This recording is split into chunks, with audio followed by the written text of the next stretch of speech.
We're embarking on a pretty significant intellectual journey.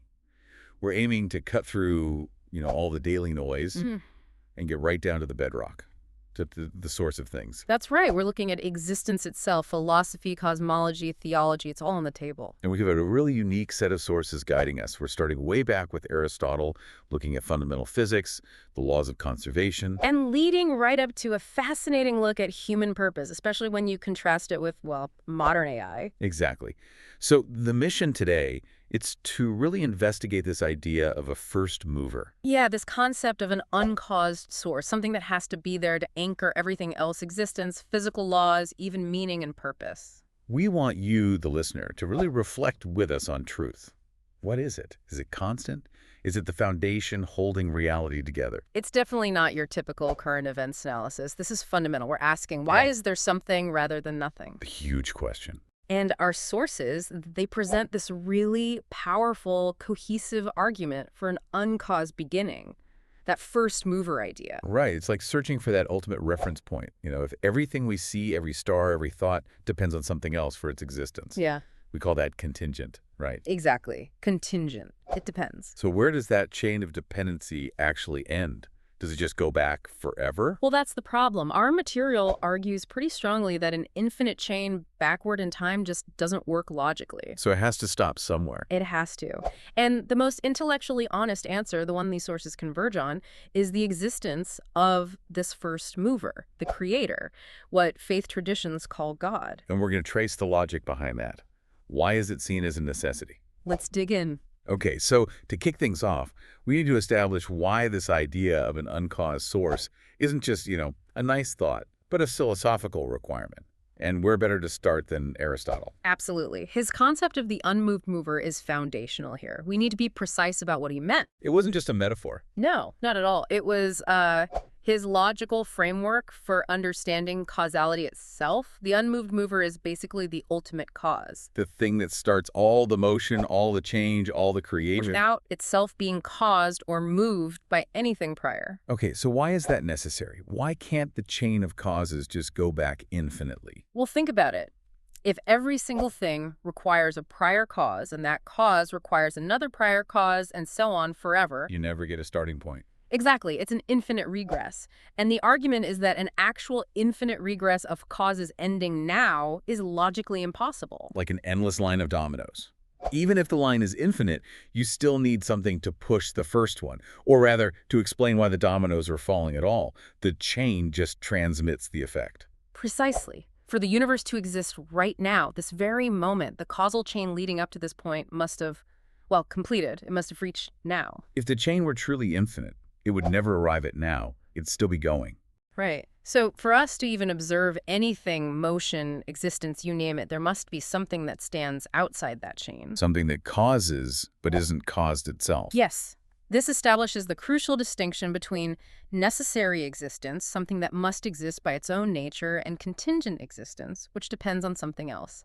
The unmoved mover is argued to be necessary. Okay, that's the philosophical framework. Now, how does this hold up against, hard science, physics? This is where it gets really interesting. The philosophical argument finds, well, startling support in cosmology. Physics itself seems to point beyond physics for its own origin story. How so? We need to look at the universe as a whole system, specifically a closed system. And the key law here is one everyone learns in school, the law of conservation of mass energy. Right. Matter and energy can't be created or destroyed, only changed from one form to another. EMC, that sort of thing. Exactly. But the crucial part is within a closed system. Inside the box, the total amount of stuff, matter, and energy combined stays constant. You can shuffle it around, but you can't add more from nowhere or make it vanish into nothing. Okay, so apply that to the entire universe. The universe is the ultimate closed system. By definition, it contains all the matter and energy there is. Correct. And if that's true, the universe is bound by its own fundamental law. Meaning, it can't create itself. That's the unavoidable conclusion. It cannot spontaneously generate mass energy out of actual nothingness. The system can't pull itself up by its own bootstraps, so to speak. Wow. So physics itself says the universe, as a system, needed a start from outside the system. That's the logical requirement. If the universe is everything material bound by space and time, then its source. Well, it can't be material, and it can't be bound by space and time. It has to be external to the system it creates. So otherwise, you're back to the paradox of self-creation. The creator would have to exist before it existed to create itself. Which is incoherent. So logically, the source must exist outside the rules of matter, energy, space, and time in order to initiate them. What about objections? Couldn't that external source just be some kind of, I don't know, impersonal energy field? A quantum fluctuation, something non-living? That's a fair question, but here the sources argue you have to look at the effects. What kind of universe do we actually have? Okay. An impersonal, static source might perhaps explain the existence of raw matter or energy. Maybe. But does it adequately explain the kind of universe we see? You mean with life, consciousness, order, moral awareness? Exactly. The argument is that the cause must be sufficient for the effect.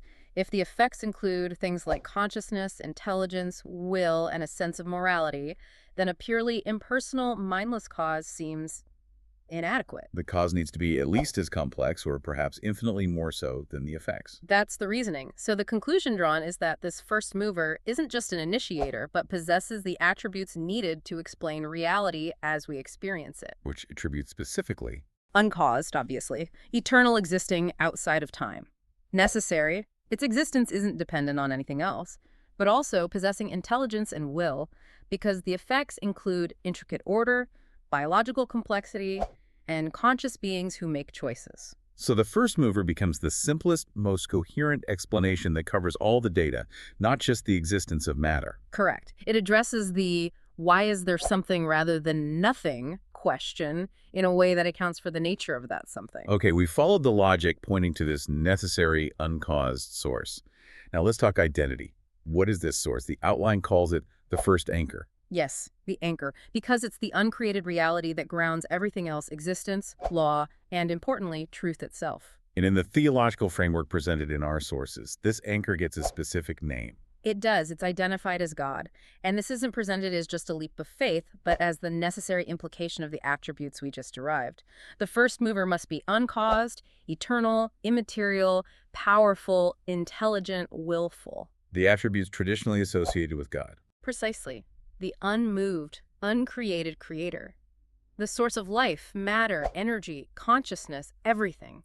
Crucially, existing outside the space, time and matter that he brought into being. So we're not talking about a deity within the cosmos, like in some mythologies, but the very ground of being itself. That's the concept. And this is where the idea of God and the idea of truth become deeply intertwined, almost synonymous. How so? Why is God equated with truth? Well, if God is the ultimate reality, the source of all that is, then truth is simply, well, it's the way things actually are according to that ultimate reality. So truth isn't just a correct statement about reality. It is reality. The sources define truth as that which remains constant. It's not affected by our perception of it or by the passage of time or by popular opinion. It's the foundational, unchanging fact of existence upon which everything else depends. That's a very high definition of truth. It has to be, if it's grounded in the ultimate source. It's not just something you believe, it's the objective structure of reality. The sources distinguish different kinds of truth, don't they? To show how they all point back to this ultimate divine truth. Yes, that's helpful. Think about objective truth facts about the physical world, like the Earth orbits the sun. That's true whether anyone believes it or not. It's a fact of the created order. Okay. Then there's logical truth. Right, like the law of non-contradiction. Mm. Something can't be both A and not A at the same time in the same way. That's true based on the very structure of reason. And numeric truth. 2 + 2 is 4.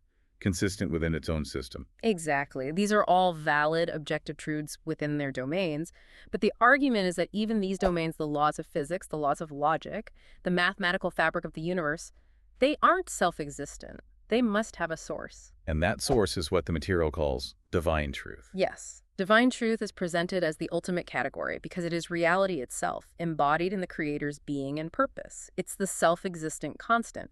Physics and logic don't create truth. They reflect the truthful, orderly nature of the one who established them. They depend on it. Wow, that really elevates the search for truth.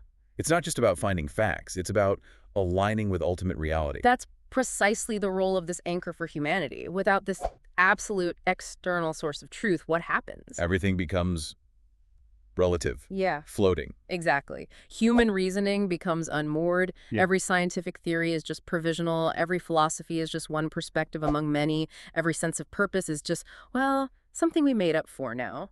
If truth is just today's consensus, or what a powerful group says it is, or even what an AI calculates, Then we have no fixed point, no North Star. The first mover, understood as self-existent truth, provides that essential, unchanging reference point. It's the standard against which knowledge, ethics, and purpose can be meaningfully measured. it keeps our compass pointing true, regardless of the storms around us. That's the idea. So if this first mover, this God, is the anchor of truth, what does that imply for how we should live? For ethics? For purpose? It anchors everything.